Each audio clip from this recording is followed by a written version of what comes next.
मैं आपको अगले दिनों के लिए इस रूटीन का पालन करने की चुनौती देता हूँ। न तो इसलिए कि यह आपको जादुई तरीके से अयानो कोजी जैसा बना देगा, और बिल्कुल भी इसलिए नहीं कि आपको व्हाइट रूम की चरम परिस्थितियों की नकल करनी चाहिए, बल्कि इसलिए कि जब सही तरीके से अनुकूल किया जाता है तो इसके कुछ सिद्धांत आपको कुछ ऐसा विकसित करने में मदद कर सकते हैं जो अधिकांश लोग बनाए रखने के लिए संघर्ष करते हैं। अनुशासन, ध्यान केंद्रण, भावनात्मक नियंत्रण, शारीरिक फिटनेस और लगातार सीखने की क्षमता।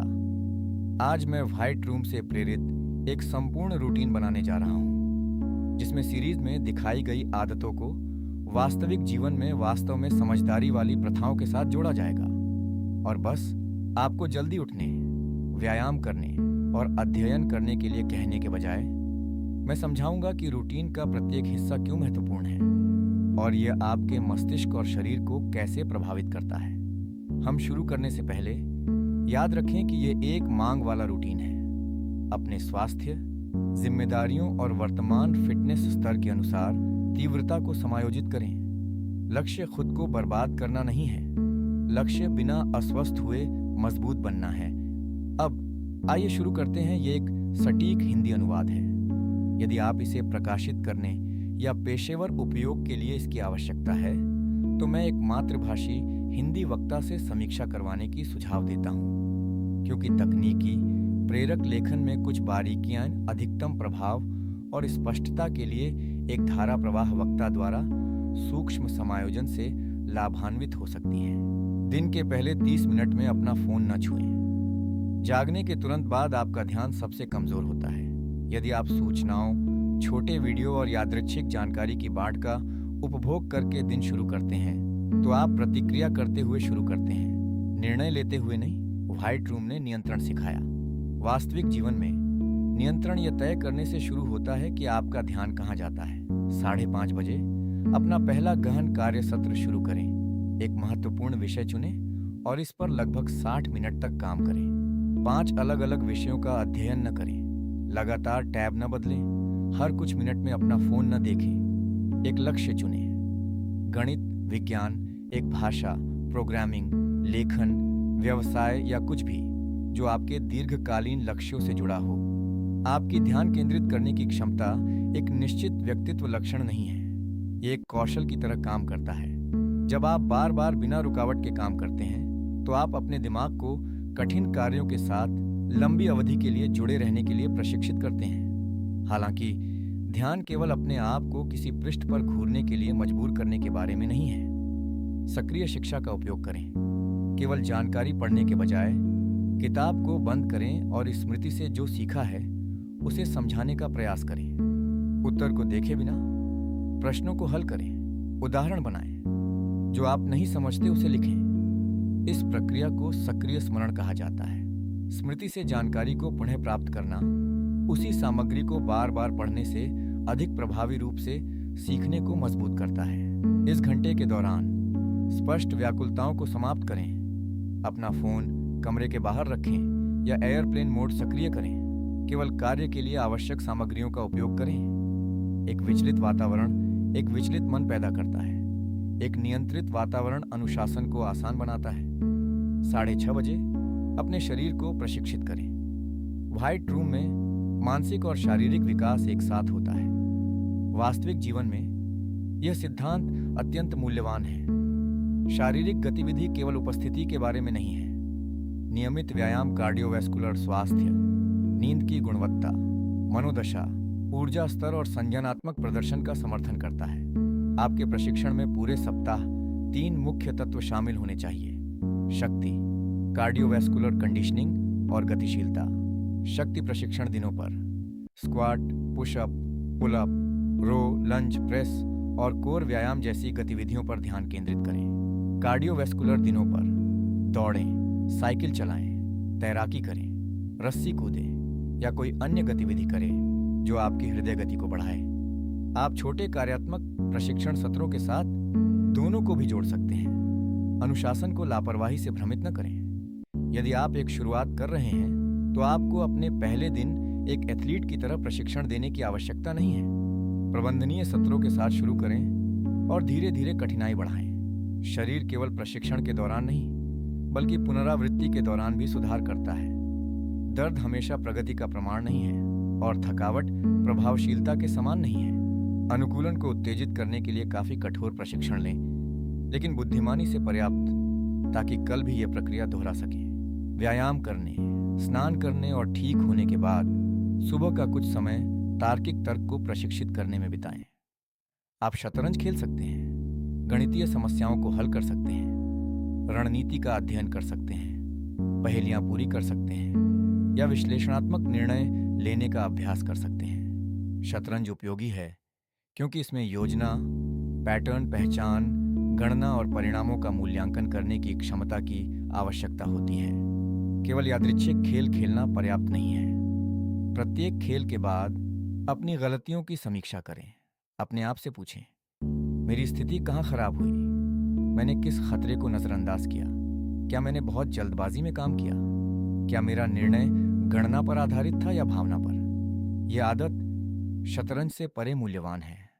बुद्धिमान लोग ऐसे लोग नहीं हैं जो कभी गलती नहीं करते। वे ऐसे लोग हैं जो अपनी गलतियों का सावधानीपूर्वक अध्ययन करते हैं ताकि उन्हें दोहराया न जाए। इस गतिविधि पर 30 से 45 मिनट बिताएं। आपका लक्ष्य ग्रैंड मास्टर बनना नहीं है। आपका लक्ष्य कठिन समस्याओं के साथ अधिक आरामदायक होना है।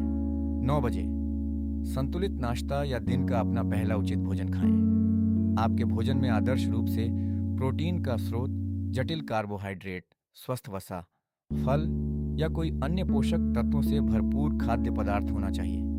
प्रोटीन मांसपेशियों की मरम्मत का समर्थन करता है और संतृप्ति बनाए रखने में मदद करता है। कार्बोहाइड्रेट ऊर्जा प्रदान करते हैं, विशेष रूप से शारीरिक प्रशिक्षण के बाद। जलयोजन भी महत्वपूर्ण है क्योंकि यहाँ तक कि हल्का निर्जलीकरण भी एकाग्रता और शारीरिक प्रदर्शन को अधिक कठिन बना सकता है। हालांकि हर व्यक्ति के लिए कोई एक सही नाश्ता नहीं है। कुछ लोग प्रशिक्षण के तुरंत बाद खाना पसंद करते हैं, जबकि अन्य बाद में खाना बेहतर महसूस करते हैं। महत्वपूर्ण सिद्धांत संगति है। ऐसे खाद्य पदार्थ चुनें जो आपको स्थिर ऊर्जा दें और जिन्हें आप यथार्थवादी रूप से बनाए रख सकें। व्हाइट रूम ने पूर्णता की मांग की हो सकती है, लेकिन वास्तविक विकास स्थिरता की आवश्यकता है। 10 बजे लगभग 1 घंटे के लिए पढ़ें। ऐसी किताबें चुनें जो दुनिया की आपकी समझ को बढ़ाएं। मनोविज्ञान आपको सिखा सकता है कि लोग कैसे सोचते हैं। दर्शन आपकी धारणाओं पर सवाल उठाने की क्षमता में सुधार कर सकता है। इतिहास मानव व्यवहार में पैटर्न को प्रकट कर सकता है। विज्ञान आपको सिखा सकता है कि वास्तविकता कैसे काम करती है। जीवनियां आपको दिखा सकती हैं कि सफल और असफल लोगों ने निर्णय कैसे लिए। रणनीति और व्यवसाय व्यावहारिक सोच में सुधार कर सकते हैं। केवल पृष्ठ समाप्त करने के लिए पढ़ें ना, एक कलम या नोटबुक के पास पढ़ें। सबसे महत्वपूर्ण विचारों को लिखें, लेखक से सवाल पूछें और जानकारी को किसी ऐसी चीज से जोड़ें जो आप पहले से जानते हैं। सत्र के अंत में अध्याय को अपने शब्दों में सारांशित करें। यदि आप किसी विचार को सरलता से समझा नहीं सकते हैं, तो आपने इसे काफी गहराई से नहीं समझा है। ज्ञान किताब के अंदर फंसा नहीं रहना चाहिए। इसे बदलना चाहिए कि आप कैसे देखते हैं, निर्णय लेते हैं और कार्य करते हैं। दोपहर में काम करना बंद करें, दोपहर का भोजन करें और अपने मन को आराम करने दें। ये विराम आलस नहीं है। जब आप बिना पुनरावृत्ति के लंबी अवधि के लिए तीव्रता से काम करते हैं, तो आपकी एकाग्रता बनाए रखने की क्षमता कम हो जाती है। एक छोटी सैर लें, किसी से बात करें, आराम करें या कुछ समय चुप्पी में बिताएं। अर्थपूर्ण आराम को अंतहीन स्क्रॉलिंग के घंटे से न बदलें। अत्यधिक उत्तेजक सामग्री आराम देने वाली प्रतीत हो सकती है, लेकिन यह अक्सर आपका ध्यान विभाजित रखता है। इस विराम का उद्देश्य दिन के दूसरे भाग से पहले मानसिक तनाव को कम करना है। अनुशासन में यह जानना शामिल है कि कब आगे बढ़ना है और कब आराम करना है। 1 बजे अपना दूसरा केंद्रित अध्ययन सत्र शुरू करें। यह सत्र एक ऐसे कौशल से जुड़ा होना चाहिए जो आपके भविष्य में सुधार कर सकता है। कुछ व्यावहारिक मूल्य के साथ चुनें। वित्तीय साक्षरता, संचार, programming, design, marketing, engineering, video संपादन या कोई अन्य पेशेवर कौशल। शुरू करने से पहले एक स्पष्ट लक्ष्य निर्धारित करें। प्रोग्रामिंग का अध्ययन करें, न लिखें। एक पाठ पूरा करें और जो सीखा है उसका उपयोग करके एक छोटा प्रोग्राम बनाएं, लिखें। स्पष्ट लक्ष्य अनिश्चितता को कम करते हैं और प्रगति को मापना आसान बनाते हैं। 60 से 90 मिनट तक काम करें, फिर एक छोटा विराम लें। यदि आपके पास पर्याप्त ऊर्जा है तो एक और केंद्रित ब्लॉक पूरा करें। याद रखें कि उत्पादकता इस बात से नहीं मापी जाती कि आप डेस्क पर कितने घंटे बैठते हैं। इसे मापा जाता है कि आप कितना सार्थक काम पूरा करते हैं। 3 बजे सक्रिय रूप से कौशल का अभ्यास करें। अध्ययन और अभ्यास के बीच का अंतर सरल है। अध्ययन आपको जानकारी देता है, जबकि अभ्यास आपको कुछ उत्पादन करने के लिए मजबूर करता है। यदि आप अंग्रेजी सीख रहे हैं तो अंग्रेजी में बोलें और लिखें। यदि आप वीडियो संपादन का अध्ययन कर रहे हैं तो एक वास्तविक वीडियो संपादित करें। यदि आप प्रोग्रामिंग सीख रहे हैं तो एक वास्तविक प्रोजेक्ट बनाएं। यदि आप अपनी संचार में सुधार करना चाहते हैं तो अपने आप को बोलते हुए रिकॉर्ड करें और अपनी डिलीवरी का विश्लेषण करें। ये वह जगह है जहां कई लोग विफल होते हैं। वे महीनों के लिए ट्यूटोरियल का उपभोग करते हैं, लेकिन शायद ही कभी अपने आप को परीक्षण करते हैं।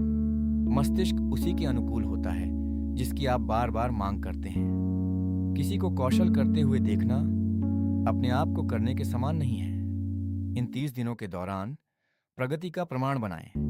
एक छोटी परियोजना समाप्त करें, एक लेख लिखें, एक वीडियो संपादित करें, एक कोर्स पूरा करें, अपनी शतरंज की रेटिंग में सुधार करें या दूसरी भाषा में बातचीत करें। केवल अधिक सूचित न हों, अधिक सक्षम बने।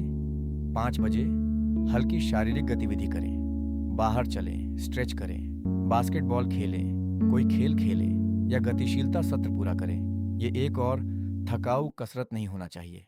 उद्देश्य तनाव को कम करना, आंदोलन बढ़ाना और केंद्रित काम और शाम के बीच एक संक्रमण बनाना है। चलना एक सोच व्यायाम के रूप में भी इस्तेमाल किया जा सकता है।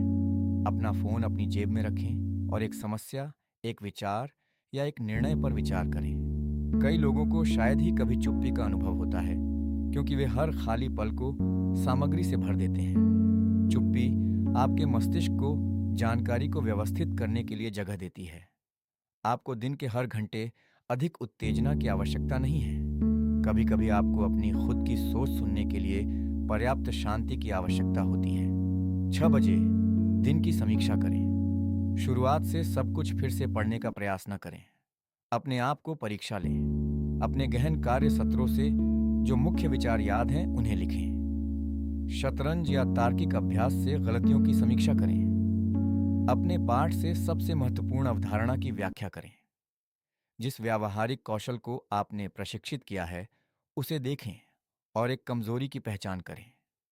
यह प्रक्रिया सक्रिय स्मरण के साथ प्रतिबिंब को जोड़ती है, जो इस बात का खुलासा करती है कि परिचित क्या महसूस हुआ और आप वास्तव में क्या याद कर सकते हैं या कर सकते हैं। फिर कल के लिए एक छोटी योजना बनाएं। तय करें कि आप क्या अध्ययन करेंगे, क्या अभ्यास करेंगे और आपका सबसे महत्वपूर्ण कार्य क्या होगा। यह अगली सुबह निर्णय थकान को कम करता है।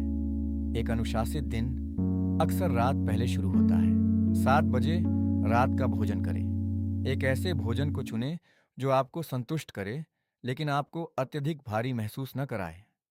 सोने से पहले बड़े भोजन कुछ लोगों में असुविधा पैदा कर सकते हैं और नींद की गुणवत्ता में बाधा डाल सकते हैं। इसका मतलब ये नहीं है कि आपको छोटे हिस्से खाने हैं या एक चरम आहार का पालन करना है। अपने शरीर, गतिविधि स्तर और पोषण संबंधी आवश्यकताओं के अनुसार खाएं। इस चुनौती का उद्देश्य खाद्य के बारे में भय नहीं बनाना है। खाना ईंधन, पुनरावृत्ति और स्वास्थ्य है। अनुशासन का मतलब अपनी पसंद को नियंत्रित करना है। इसका मतलब अपने शरीर को दंड देना नहीं है। 8 बजे 10 से 20 मिनट तक चुप्पी में बैठें। अपनी सांस पर ध्यान केंद्रित करें। जब आपका मन विचलित हो जाए तो इसे नोटिस करें और अपना ध्यान सांस पर वापस करें। ध्यान पूरी तरह से विचारों को समाप्त करने के बारे में नहीं है। ये विचारों को देखने के बारे में है, लेकिन स्वचालित रूप से उनका पालन न करना। यह भावनात्मक नियंत्रण की नींव में से एक है। ध्यान के बाद अपने दिन पर विचार करें। अपने आप से पूछें, मैंने क्या अच्छा किया? मैंने नियंत्रण कहाँ खो दिया? किसने मुझे विचलित किया? कौन सी भावना ने मेरे निर्णयों को प्रभावित किया, मैं कल क्या सुधार सकता हूँ। प्रतिबिंब का उपयोग अपने आप को गाली देने के बहाने के रूप में न करें। उद्देश्यपूर्ण विश्लेषण आत्मघृणा से अधिक उपयोगी है। अयानो कोजी शक्तिशाली लगते हैं क्योंकि वह शायद ही कभी आवेग से प्रतिक्रिया करते हैं। वास्तविक जीवन में भावनात्मक नियंत्रण ठंडा या भावनाहीन होना नहीं है। इसका मतलब है भावना और कार्रवाई के बीच पर्याप्त जगह बनाना, ताकि आप अपनी प्रतिक्रिया बुद्धिमानी से चुन सकें। 9 बजे अपनी रात्रिकालीन दिनचर्या शुरू करें। तेज प्रकाश कम करें, उत्तेजक सामग्री देखना बंद करें और अनावश्यक सोशल मीडिया से बचें। रात में प्रकाश का संपर्क, विशेष रूप से मानसिक रूप से उत्तेजक गतिविधियों के साथ मिलकर, आपके मस्तिष्क के लिए नींद के लिए तैयारी करना कठिन बनाता है। आपको हर स्क्रीन से डरने की आवश्यकता नहीं है, लेकिन आंख बंद करने के क्षण तक भावनात्मक और मानसिक रूप से सक्रिय रहना एक समस्या है। अंतिम घंटे का उपयोग अपने कपड़े तैयार करने, अपने वातावरण को व्यवस्थित करने, कुछ शांत पढ़ने, स्ट्रेच करने या एक पत्रिका में लिखने के लिए करें। अपने बेडरूम को शांत, अंधेरा और आरामदायक बनाएं। अच्छी नींद बर्बाद समय नहीं है, यह आपके प्रशिक्षण का हिस्सा है। 10 बजे सो जाएं। रात 10 से सुबह 5 बजे तक आपको लगभग 7 घंटे की नींद मिलती है। हालांकि आवश्यकताएं भिन्न होती हैं। कई वयस्क 7 से 9 घंटे के साथ बेहतर प्रदर्शन करते हैं, इसलिए जरूरत पड़ने पर अपने सोने के समय को समायोजित करें। यदि सुबह 5 बजे जागने का मतलब है कि आप लगातार बहुत कम सोते हैं, तो बाद में उठें या जल्दी सो जाएं। नींद स्मृति समेकन, भावनात्मक नियमन, हार्मोनल कार्य, मांसपेशी की मरम्मत और संज्ञानात्मक प्रदर्शन का समर्थन करती है। अनुशासन का दिखावा बनाने के लिए नींद का त्याग करना बुद्धिमान नहीं है। आप एक ऐसे शरीर के अंदर एक शक्तिशाली मन नहीं बना सकते जो लगातार थका हुआ है। संगति एक प्रभावशाली जागने के समय को चुनने से अधिक महत्वपूर्ण है। इस दिनचर्या को 30 दिनों के लिए दोहराएं। हर दिन अपनी प्रगति को ट्रैक करें। अपनी नींद, अध्ययन सत्र, कसरत, पढ़ना, कौशल अभ्यास और भावनात्मक स्थिति को रिकॉर्ड करें। पूर्णता की अपेक्षा न करें। आप एक सत्र मिस कर सकते हैं, देर से जाग सकते हैं, एक खराब कसरत कर सकते हैं या एक अनुत्पादक दोपहर का सामना कर सकते हैं। वास्तविक चुनौती हर दिन पूरी तरह से पूरा करना नहीं है। चुनौती विफलता के बाद दिनचर्या में लौटना है। 30 दिनों के बाद आप संभवतः अयानो कोजी नहीं बनेंगे, लेकिन आप पहले की तुलना में अधिक केंद्रित, शारीरिक रूप से सक्रिय, जानकारीपूर्ण, भावनात्मक रूप से जागरूक और सुसंगत बन सकते हैं। और यह पहले से ही एक महत्वपूर्ण परिवर्तन है। याद रखें, अनुशासन की नकल करें, आघात की नहीं। व्हाइट रूम एक चरम और अमानवीय वातावरण था, और यह दिनचर्या केवल विकास के लिए इसकी प्रतिबद्धता से प्रेरित है। आपका लक्ष्य अपने स्वास्थ्य, रिश्तों या पहचान को नष्ट किए बिना अपने आप में सुधार करना चाहिए। संतुलन के बिना शक्ति आत्मविनाश बन जाती है। उद्देश्य के बिना अनुशासन कारावास बन जाता है। अपने शरीर को प्रशिक्षित करें, अपने मन का विकास करें, अपने ध्यान को नियंत्रित करें, अपनी भावनाओं का अध्ययन करें और हर दिन थोड़ा अधिक सक्षम बनें।